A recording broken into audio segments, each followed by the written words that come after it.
श्री स्वामी समर्थ. स्वामी महाराज तुमच्या सर्व चांगल्या इच्छा पूर्ण करो ही स्वामींच्या चरणी प्रार्थना करते आणि आजच्या या नवीन व्हिडिओला सुरुवात करते. जेव्हा संकष्टी चतुर्थी मंगळवारी येते तेव्हा तिला आपण अंगारकी संकष्टी चतुर्थी म्हणतो. 5 मे 2026 रोजी असाच एक दुर्मिळ आणि शुभयोग जुळून आलेला आहे.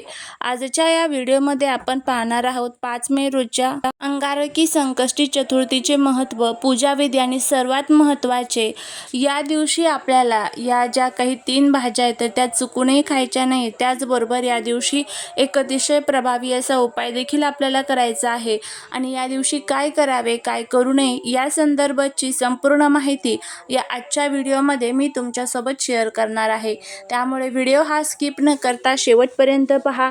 जर या तुम्ही चॅनलवरती नवीन असाल तर चॅनलला सबस्क्राईब करा आणि असेच माहितीपूर्ण नवनवीन व्हिडिओ पाहण्यासाठी बेल आयकॉनलाही प्रेस करा, म्हणजे जेव्हा कधी मी नवीन व्हिडिओ अपलोड करेल त्याचं नोटिफिकेशन सर्वात अगोदर तुम्हाला भेटेल आणि तुम्ही एक पण व्हिडिओ मिस करणार नाही.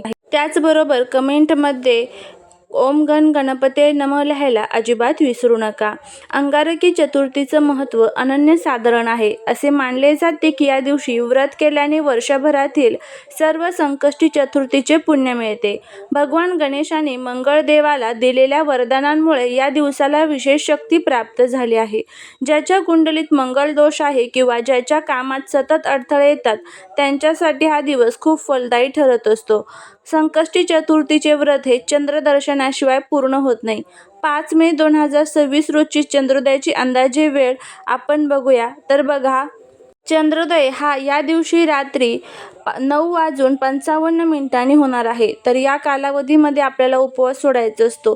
या दिवशी सकाळी लवकर उठून स्नान करावे आणि गणपती बाप्पांची षोडोपचार पूजा करावी. शक्य असल्यास या दिवशी लाल रंगाचे कपडे परिधान करावेत, कारण मंगळ आणि गणपती दोघांनाही लाल रंग प्रिय आहे. बाप्पाला 21 मोदक किंवा दुर्वांची जुडी अर्पण करावी. या दिवशी गणपती अथर्व शीर्षम पठण करणे अत्यंत शुभ मानले जाते. गूळ आणि खोबऱ्याचे दान करावे.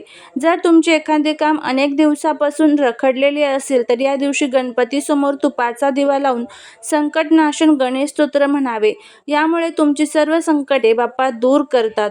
संकष्टी चतुर्थीचे व्रत हे चंद्रोदयावर आधारित असते. अनेक जण दिवसभर उपवास करतात पण रात्री चंद्र न पाहता किंवा चंद्राला अर्घ्य पाणी न देता जेवतात.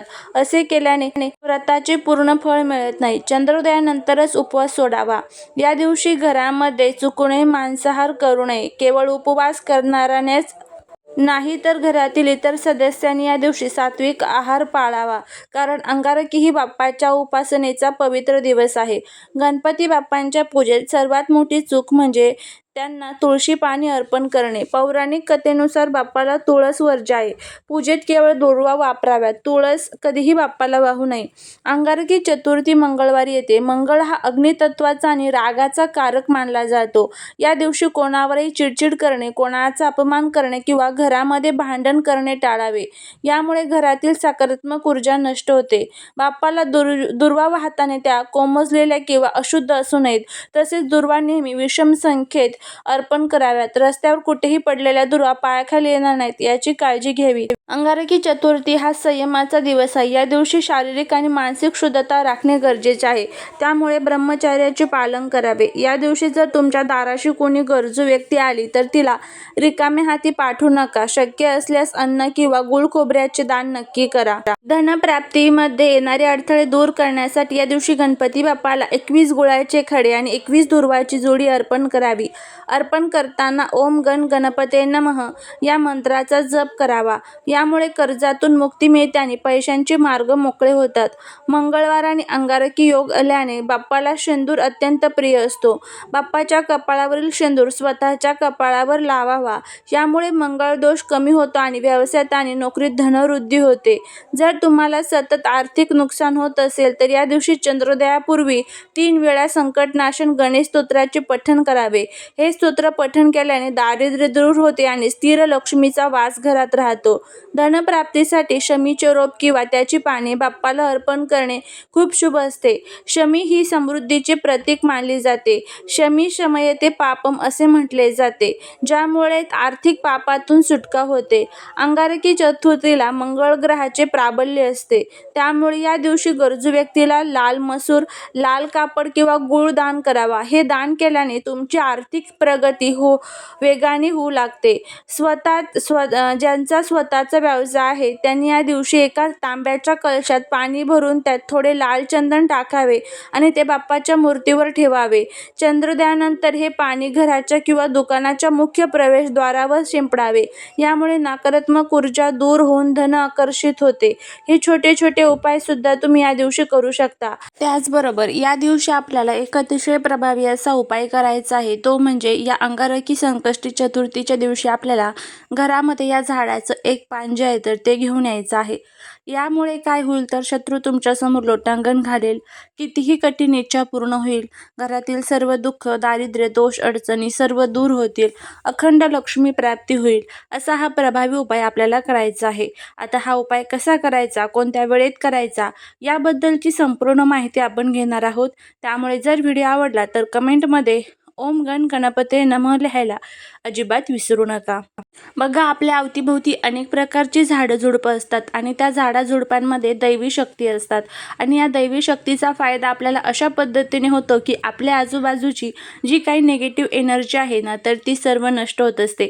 आपण वेगवेगळ्या प्रकारच्या झाडांची पूजा करतो. त्यामध्ये बघा, आपण वड असेल, पिंपळ असेल, बेलाचे झाड असेल, अशा अनेक प्रकारच्या झाडांची पूजा करतो, कारण त्यामध्ये साक्षात परमेश्वर निवास करतात असे आपल्याला सांगितलेले आहे आपल्या अनेक प्रकारच्या धर्मग्रंथांमध्ये. त्याच पद्धतीचं एक जे झाड आहे त्यामध्ये साक्षात गणपती बाप्पांचा निवास असतो आणि ते झाड गणपती बाप्पांना अतिशय प्रिय आहे.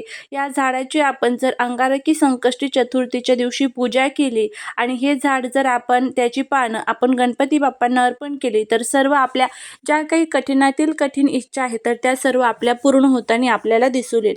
तर आता हे झाड कोणतं आहे बघा, जे शमीचं झाड असतं त्या शमीच्या झाडाची या दिवशी पूजा केली जाते. तर तुम्हाला या दिवशी सकाळी लवकर उठायचं आहे, स्वच्छ आंघोळ करायची आहे, शमीच्या झाडाला हळदी कुंकू अक्षदा अर्पण करायचे आहे आणि 3 शमीची पानं तोडून आपल्याला आपल्या घरी घेऊन यायचे आहे. त्यानंतर ही पानं हातात धरायची आहे. एक दिवा सुद्धा आपल्याला देवघरामध्ये लावायचा आहे. गणपती अथर्व शीर्षमचे एकदा पठण करून तुमची जी काही इच्छा असेल ती इच्छा तुम्हाला व्यक्त करायची आहे. ही पानं तुम्हाला गणपती बाप्पांच्या चरणी अर्पण करायची आहे. धनप्राप्ती, लक्ष्मी प्राप्ती, कर्जमुक्ती, ज्या काही अडचणी असेल तर त्या सर्व दूर हव्यात अशी प्रार्थना करायची. त्यानंतर दुसऱ्या दिवशी पानं एका लाल कलरच्या कपड्यामध्ये बांधायची आणि आपल्या जवळ पर्समध्ये, पाकिटामध्ये किंवा तिजोरीमध्ये वगैरे आपल्याला ठेवायचे आहे. अशा पद्धतीने आपल्याला हा जो उपाय आहे तर तो या दिवशी करायचा आहे. अगदी साधा सोपा हा उपाय तुम्ही करून बघा. घरातील महिला पुरुष कोणीही करू शकतं. जर हा तुम्हाला व्हिडिओ आवडला असेल तर व्हिडिओला लाईक, शेअर आणि सबस्क्राईब करायला विसरू नका. त्याचबरोबर कमेंटमध्ये ओम गण गणपती नमः लिहायला देखील विसरू नका. भेटूया पुढच्या एका छानशा नवीन व्हिडिओत एका नवीन माहितीसोबत. तोपर्यंत सर्वांना श्री स्वामी समर्थ.